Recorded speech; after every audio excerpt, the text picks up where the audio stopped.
David Moore, Dallas Morning News. One, just how would you characterize the work you got out there today as an offensive group? And two, at this stage of your career, you kind of resigned yourself that these may be the only snaps you get against another team before the regular season starts? Yeah, to start there, yeah, I mean, especially early preseason, obviously, and they've canceled one of them. Now we're down to three. Haven't for years not even played at all. Yeah, I don't carry many expectations of playing when I get into the preseason or we get into this time, so it's valuable reps for me to get out there and to start there. It was great work. It was great work. First time seeing another team. Some great things. Then obviously a lot of things to clean up. But it's the first time you're seeing a different defense, a different scheme, somebody you hadn't necessarily practiced against. And so it's value reps not only for me but for the whole offense, for our pace of operation, for what we're trying to get accomplished as a team. I think that was very worthy of it. So much talk about CDs, so much talk about the young guys. Get from those guys. Forget Brandon Cooks. It seems like you and him are clicking and have a kind of chemistry going now. You talk about what you get from Cooks. Yeah, I mean, he's a professional. Probably the most professional teammate I've ever been around, and one of the best men I've ever been around. And that carries over into how he prepares, how he communicates, and how he practices, which obviously helps with our connection, as you're saying. I knew that he wanted to come out here and have a great day, obviously against a team that he was once on, and he did exactly that. Showed he is still a big-time receiver, can be a number one receiver, whatever you want to call it. He's very valuable to me. He's very valuable to this offense, and I think today was just another glimpse of it. And for our connection, it'll only get better. He's a guy that I spend time with on and off the field, and that connection will just continue to grow.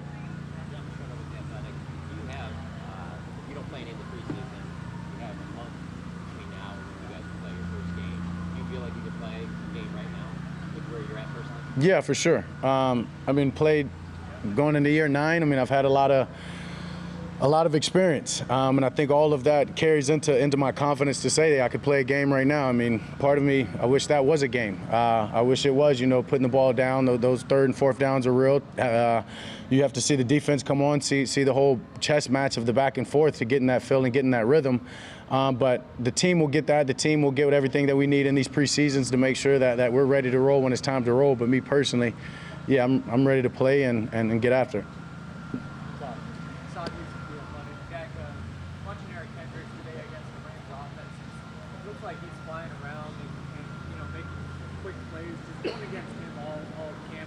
What have you seen from him and where he's taking his defense? Yeah, super smart football player. I'm a vet, somebody that I've played against a few times, obviously, in his days in Minnesota, and then obviously even with the Chargers. A great player, and it's been a chess match every day when we play against him. He obviously is the quarterback of that defense, having played under Zim, understanding what they want to get, what they want to accomplish. And it's truly, that's what it makes it fun, honestly, playing another team, because those guys, Eric knows our calls. He's ready to make calls off of that. And vice versa, we are as well, that it's good to just get into some game-like situations, I guess, against another team and not a team that they know exactly what you want to do and trying to attack. And he's a big-time player, and he's going to continue to be that as he's been in his career. And I expect him, just as you said, raise the standard and the level of our defense. Earlier this week, Jalen Brooks said it was insane the amount of disguise that Zimmer's defense had. What have you noticed going against Zimmer's defense? The amount of what? The disguise that. Oh yeah, yeah. They've got a lot of disguise. I don't want to give away too much, obviously. I mean, we've known Zim across the league, right, for having disguise. The safeties can play low and get back to the middle. It's just awesome to see our defense being able to take all that in, accept that coaching, having fun with the coaching, being smarter in just their calls and their chess match against us and trying to make us do something, and then trying to beat our protections. And yeah, it's fun. I mean, that's credit to Zim. It's credit, as I said, to our guys really accepting the challenge, learning his system, and now they're excelling at it, I think, and getting to where they need to get to and where they want to be.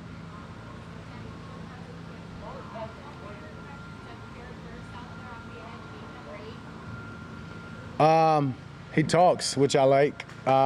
He can talk, but he was a great player. I mean, he was back there. To be able to talk, you better be getting back there and making plays. And he did that, and little exchange with him, told him, good job, keep playing. Obviously, he's a young player. very talented. I mean, that jumps off the tape. And then, yeah, I mean, at practice, whether I was throwing it a couple of times, I told him, yeah, I would have got it off. That might have hurt, but I would have got it off. So it was fun. He's a very talented player. I'm sure he's going to have a lot of success in this league.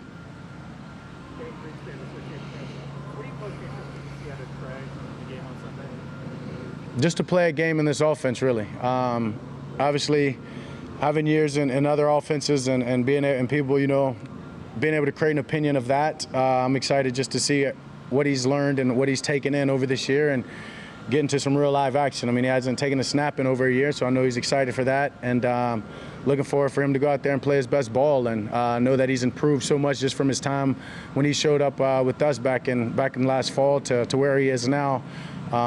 Yeah, expect him to have a big day. Excited for him.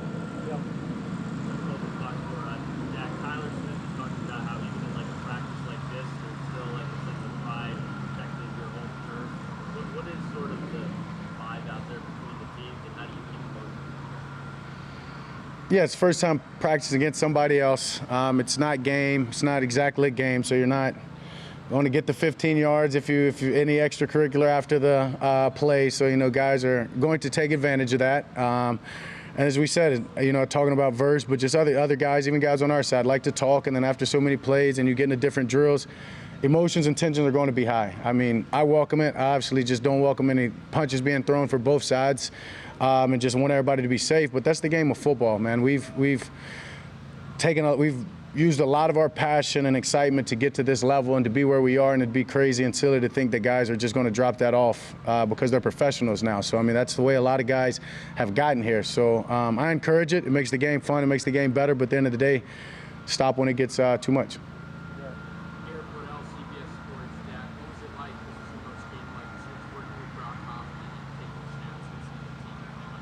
Yeah, I mean, having played game with Brock, obviously in Arizona, and then even somewhat in the latter part of the year, whether he was a center or guard. Another guy that talking about passion, who a lot of the reason I'm sure that he's here is because of his passion for the game, his intensity. It was great. It's exactly what it's been at practice. A guy that gets up there, is confident in his calls, and then from there, setting the tempo, allowing me to push the tempo. And just our whole operation was great, and just looking forward to continue to build off of that.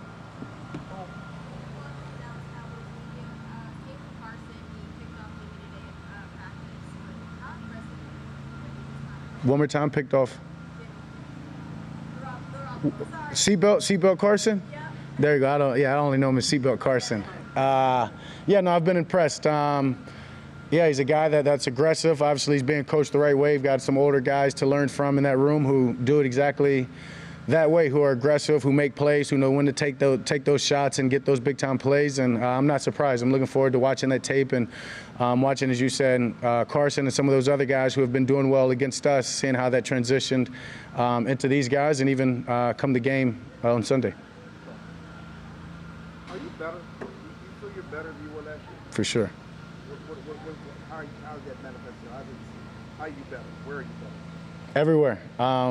I think for one, experience helps. So just seeing things, recognizing things a whole lot faster. It's just a credit to the experience. And then my footwork, accuracy, all of that's just the time that I put into it in the off season. I take pride in how hard I work and how diligent I am in my work.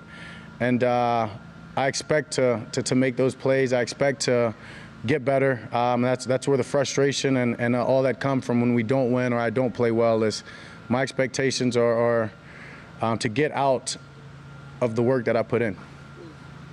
Play of the young receivers and how they've been productive. They're another example of you being better because you're uplifting them.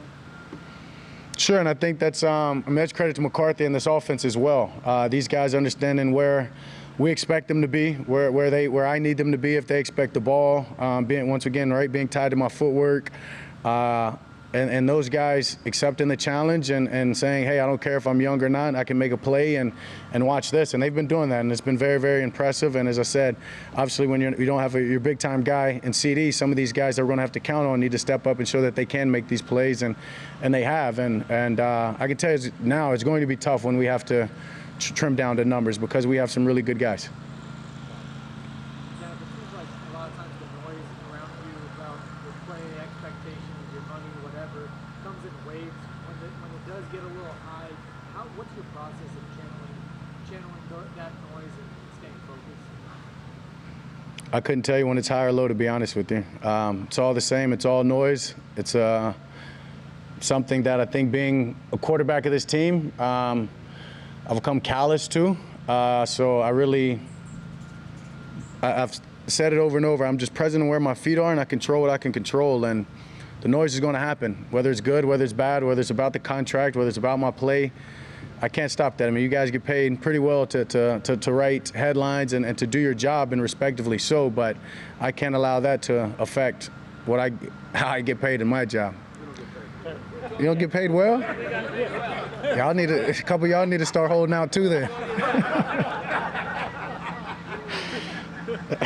All righty, that's it. Good, thank y'all.